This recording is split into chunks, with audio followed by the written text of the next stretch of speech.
এই নথির মধ্যে কি পাওয়া গেছে আশ্চর্য হয়ে যাবেন। প্রায় 3 থেকে 9 বছর মেয়ে, যারা ছোট্ট বাচ্চা, মেয়েদেরকে নিয়ে এদেরকে ধর্ষণ করা হতো। জোরে বলেন নাউজুবিল্লাহ। শুধু ধর্ষণ করা হতো এইটুকুতেই নয়, এদেরকে ধর্ষণ করে হত্যা করে এদের বুকটা চিরে নারী ভুঁড়িটা বের করে ওই নারী ভুঁড়ির মধ্যে থেকে মূত্র মল বের করে তারা পান করত, নাউজুবিল্লাহ। এবং তাদের প্রত্যেকটা শরীরের গোশত তারা কাবাব বানিয়ে বানিয়ে আহার করত, নাউজুবিল্লাহ। আমরা কাদেরকে জানি? গণতন্ত্রের নায়ক, মানবতার ফেরিওয়ালা, সভ্যতার ইতিহাসের হিরো বলে যাদেরকে জানি, বড় বড় ব্যক্তিত্ব যারা, তারা এই সমস্ত কুকর্মের মধ্যে লিপ্ত। আর আমরা তাদেরকে ফলো করি, তাদেরকে অনুসরণ করি, তাদেরকে দেখে দেখে আমাদের জীবনটাকে। মনটা যদি হইতো প্রবল হাওয়া, হইতো যদি শুভ্র কবুতর, মেঘের ডানায় পাঠিয়ে দিতাম, মেঘের ডানায় পাঠিয়ে দিতাম মদিনার তরে, যেথায় ঘুমাই প্রিয় নবী, ঘুমাই নিরন্তর, যেথায় ঘুমায় মদিনাওয়ালা, ঘুমায় নিরন্তর। আল্লাহুম্মা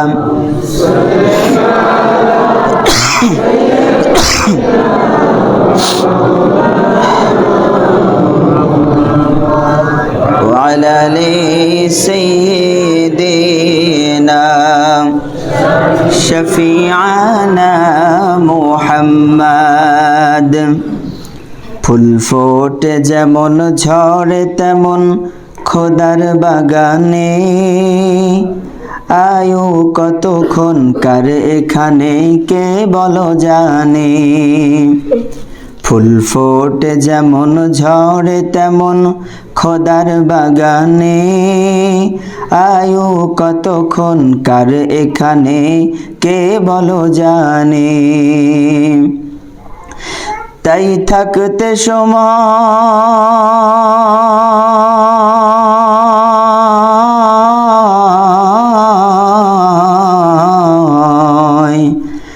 তাই থাকতে সময় নাও বুঝে ভাই জীবনের মানে,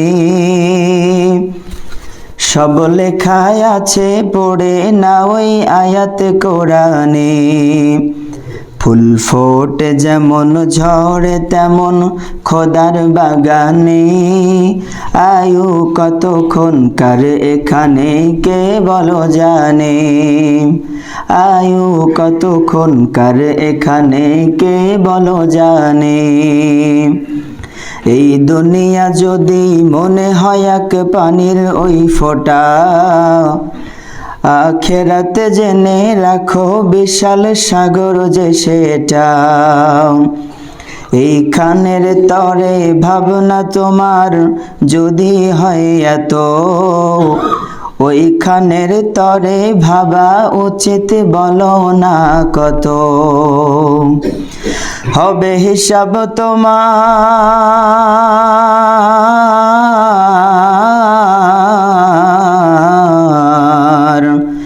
হবে হিসাব তোমার যখন মিজানের পাল্লাতে।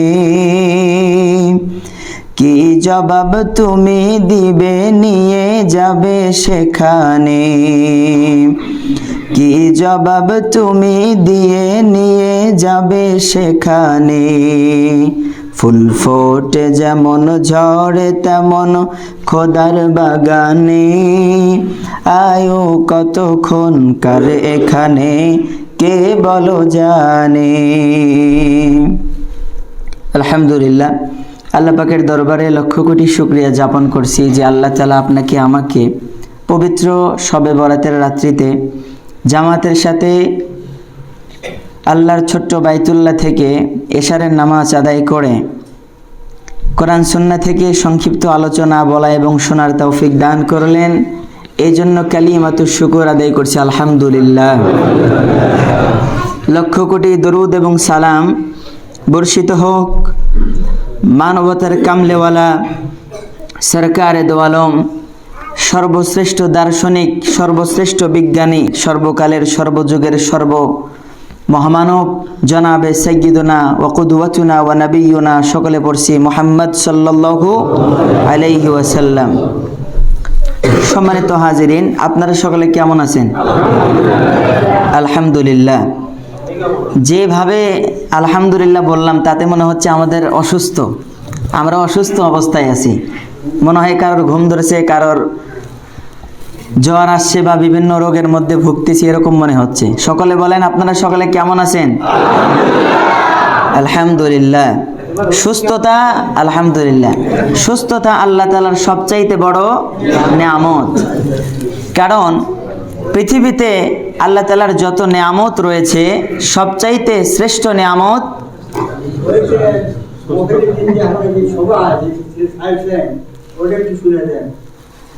আচ্ছা, তো যেটা বলতেছিলাম, পৃথিবীতে সর্বশ্রেষ্ঠ নেয়ামত হচ্ছে সুস্থ নেয়ামত। আপনি একজন অসুস্থ রোগীকে যদি জিজ্ঞাসা করেন, বিশেষ করে আমি যদি আমাদের অত্র মসজিদের সম্মানিত সভাপতি সাহেবকে বলি, তিনি আমাদের অনেক সম্মানিত এবং বয়োজ্যেষ্ঠ একজন মানুষ, তিনার কিন্তু টাকা পয়সার কমতি নাই, তারপরে তিনি মাঝে মাঝে অসুস্থ হন। তিনাকে যদি বলা হয় যে সভাপতি সাহেব আপনি কি চান, টাকা পয়সা চান নাকি দুনিয়া চান, তিনি যদি দুনিয়ার ব্যাপারে উত্তর দেওয়া হয় তিনি এটাই বলবেন যে আমার টাকা পয়সার প্রয়োজন নাই, আল্লাহ তাআলা যেন আমাকে সুস্থ রাখে। কথা বলেন ঠিক কিনা? আজকে আমরা সুস্থ, কিন্তু পুরো বিশ্ব আজকে অসুস্থতার নেয়ামতে ভুগছি। আজকে আমরা অসুস্থ, আজকে মানবতা, আজকে আমরা সুস্থ, মানবতা অসুস্থ। আজকে আমরা সুস্থ, নৈতিকতা অসুস্থ। আজকে আমরা সুস্থ, কিন্তু পৃথিবীর মানব রচিত যেই বিধান, মানব রচিত যেই সিস্টেম, গণতন্ত্র, ডেমোক্রেসি, এটা আজকে অসুস্থ। আর একটা জাতি যখন অসুস্থ হয়ে যায়, একটা ব্যক্তি অসুস্থ হলে যেমন জাতির কোনো ক্ষতি হয় না, কিন্তু একটা জাতি যখন অসুস্থতার মধ্যে ভোগে, অসুস্থ যখন তাকে আঁকড়ে ধরে, তখন ওই জাতির প্রত্যেকটা মানব সম্প্রদায়ের জন্য বিশাল বড় হুমকির মুখ নিয়ে দাঁড়িয়ে পড়ে। কথা বলেন ঠিক কিনা? আজকে বিশ্বের দিকে তাকিয়ে দেখেন, গত কয়েকদিন আগে আমরা যারা সোশ্যাল মিডিয়াতে থাকি, জেফ্রি অ্যাপস্টেইন নামে একটা ফাইল গণমাধ্যমে লিক হয়ে গেছে, যেটার মধ্যে প্রায় 30 লক্ষ পৃষ্ঠা। কয় লক্ষ পৃষ্ঠা? 30 লক্ষ পৃষ্ঠা, যেটা বর্তমান প্রায় 35 তলা বিল্ডিংয়ের সমপরিমাণ। অর্থাৎ একটার উপর একটা পৃষ্ঠাকে যদি রাখা হয় তাহলে কয় তলা বিল্ডিংয়ে দাঁড়াবে? প্রায় 35 তলা বিল্ডিং। এই ফাইলের মধ্যে রয়েছে প্রায় 1,80,000 ছবি, প্রায় 2000 ভিডিও। আর এই সব ভিডিও শুধুমাত্র অশ্লীল, অত্যাচার, জুলুম আর নির্যাতনে ভরপুর। জোরে বলেন নাউজুবিল্লাহ। আজকে আমাদেরকে, বিশেষ করে যুব সমাজদেরকে অনেক সময় বলা হয়, নসিহত করা হয়, তুমি পৃথিবী বিখ্যাত অনেক ব্যক্তিত্ব আছে, তাদের মতো হও না কেন? তুমি কেন বসে থাকো? তাদের মতো জীবন কেন করো না? কাদের সঙ্গে তুলনা দেওয়া হয়? তুলনা দেওয়া হয় বিল ক্লিন্টন এর মতো জীবন ধারণ করো, যিনি ছিলেন আমেরিকার সাবেক প্রেসিডেন্ট। এনার ইতিহাস এই নথির মধ্যে পাওয়া গেছে। তিনি ছিলেন বর্তমান আমরা যাকে চিনতাম গণতন্ত্রের ফেরিওয়ালা বলে। মানব সভ্যতার, নৈতিকতার ওয়াজ আমাদেরকে শোনাতেন, বয়ান শোনাতেন। এর কিছু আলোচনা, কিছু ভিডিও, কিছু ছবি এই নথির মধ্যে পাওয়া গেছে। পৃথিবীর আরো বিখ্যাত প্রিন্স অ্যান্ড্রু নামক একজন ব্যক্তি, যিনি ছিলেন ব্রিটিশ রাজ পরিবারের অহংকার, যার ইতিহাস পড়ে আমরা অনেকেই বড় হয়েছি, যার গল্প শুনে শুনে আজকে সোশ্যাল মিডিয়াতে আমরা সময় ব্যয় করে থাকি। স্টিফেন হকিং, যাকে বলা হয় কসমোলজিস্ট ও তাত্ত্বিক পদার্থ বিজ্ঞানী যিনি ছিলেন, যিনি কি করতেন? ব্ল্যাক হোল মহাবিশ্বের গতি প্রকৃত গবেষক যিনি ছিলেন। আজকে আমাদেরকে উদাহরণ দেওয়া হয় তাদের মতো হব না কেন। আবার বলা হয় পৃথিবী বিখ্যাত একজন ধনী, যার নাম উঠে আসে বিল গেটস, যাকে বলা হয় পৃথিবীর সবচাইতে 1 নাম্বার ধনী, বড় ধনী, এর মতো ধনী আর পৃথিবীতে নাই। এরও ভিডিও, এরও অশ্লীল ছবি, অশ্লীল লেখালেখি এই নথির মধ্যে পাওয়া গেছে। শুধু এইটুকুতেই ক্ষান্ত নয়, আন্তর্জাতিক মিডিয়াতে আমরা যাকে চিনি, পুরো বিশ্বের একজন লিডার, যাকে বলা হয় আমেরিকার প্রেসিডেন্ট ডোনাল্ড ট্রাম্প, এরও কিছু অশ্লীল ভিডিও, অশ্লীল ছবি এই নথির মধ্যে পাওয়া গেছে। শুধু তাই নয়, আমরা যাকে চা বিক্রেতা বলে থাকি, বর্তমান তথাকথিত ভারতবর্ষের মুসলিম জুলুম নির্যাতনে সবচেয়ে এগিয়ে যেই রাষ্ট্রটা, সেটা হচ্ছে ভারত। এই দেশের প্রেসিডেন্টের কিছু ভিডিও, কিছু নৃত্য, নাচ, গান এটার মধ্যে প্রকাশিত হয়েছে। শুধু এইটুকুতেই ক্ষান্ত নয়, হলিউড সহ বিভিন্ন সেলিব্রিটি, বড় বড় পরিচিত মুখ যারা, তারা এই সমস্ত নথির মধ্যে তাদের ইতিহাস পাওয়া গেছে। আর এই নথির মধ্যে কি পাওয়া গেছে, আশ্চর্য হয়ে যাবেন। প্রায় 3 থেকে 9 বছর মেয়ে, যারা ছোট্ট বাচ্চা, মেয়েদেরকে নিয়ে এদেরকে ধর্ষণ করা হতো। জোরে বলেন নাউজুবিল্লাহ। শুধু ধর্ষণ করা হতো এইটুকুতেই নয়, এদেরকে ধর্ষণ করে, হত্যা করে, এদের বুকটা চিরে, নারী ভুঁড়িটা বের করে, ওই নারী ভুঁড়ির মধ্যে থেকে মূত্র মল বের করে তারা পান করত, নাউজুবিল্লাহ। এবং তাদের প্রত্যেকটা শরীরের গোশত তারা কাবাব বানিয়ে বানিয়ে আহার করত, নাউজুবিল্লাহ। আমরা কাদেরকে জানি? গণতন্ত্রের নায়ক, মানবতার ফেরিওয়ালা, সভ্যতার ইতিহাসের হিরো বলে যাদেরকে জানি, বড় বড় ব্যক্তিত্ব যারা, তারা এই সমস্ত কুকর্মের মধ্যে লিপ্ত। আর আমরা তাদেরকে ফলো করি, তাদেরকে অনুসরণ করি, তাদেরকে দেখে দেখে আমাদের জীবনটাকে সাজাই।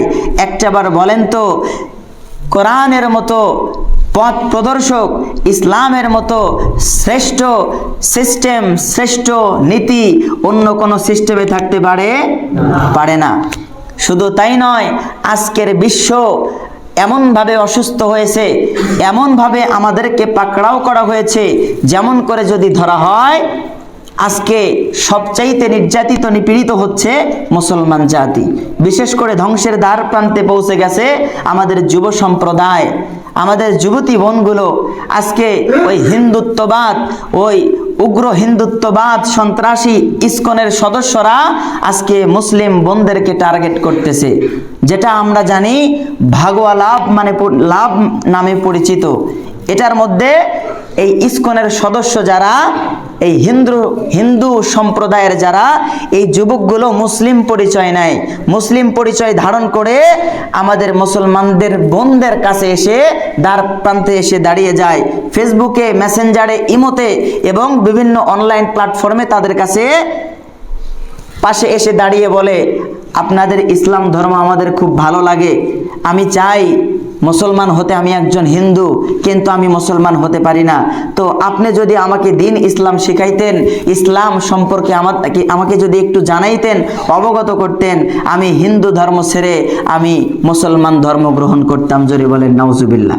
এই যে ইমোশনাল ব্ল্যাকমেল তারা করে, এই ইমোশনাল ব্ল্যাকমেল দিয়ে শুরু করে আস্তে আস্তে কথাবার্তা, তারপরে আস্তে আস্তে পরিচয়, আস্তে আস্তে সম্পর্ক, বন্ধুত্ব থেকে বিএফ বয়ফ্রেন্ড পর্যন্ত পৌঁছে তাদের হাতে হাত রেখে মুসলমান হয় ঠিকই, কিন্তু মুসলমান হওয়ার পরে বিবাহ বন্ধনে আবদ্ধ হওয়ার পরে ওই নারীর সতীত্বকে হরণ করে তার গর্ভে অবৈধ একটা সন্তানকে দিয়ে সে পলাতক হয়ে যায়, হারিয়ে যায়, তার জীবন থেকে চলে যায়। আর আমার ওই বোনটা, ওই মাটা, ওই আমার মেয়েটা তখন আত্মহত্যার পথ ছাড়া অন্য কোনো পথ বেছে নিতে পারে না। এই বিভিন্ন চক্রান্ত, বিভিন্ন ট্র্যাপের মধ্যে আজকে আমরা মুসলিম পড়ে গেছি, যার কারণে আজকে আমরা সুস্থ আছি কিন্তু বিশ্ব আজকে অসুস্থ। আজকে আমরা সুস্থ কিন্তু আজকে মানবতা অসুস্থ। আজকে আমরা সুস্থ কিন্তু নৈতিকতা আজকে অসুস্থ। এখন বলেন, নৈতিকতা, মানবতা যদি অসুস্থ হয়, সভ্যতা যদি অসুস্থ হয়, তাহলে কি একটা ব্যক্তি সুস্থ থেকে কোনো লাভ আছে? লাভ নাই। এই জন্য এটার থেকে আমাদেরকে বেরিয়ে আসতে হবে। এটার থেকে কি করতে হবে? বেরিয়ে আসতে হবে।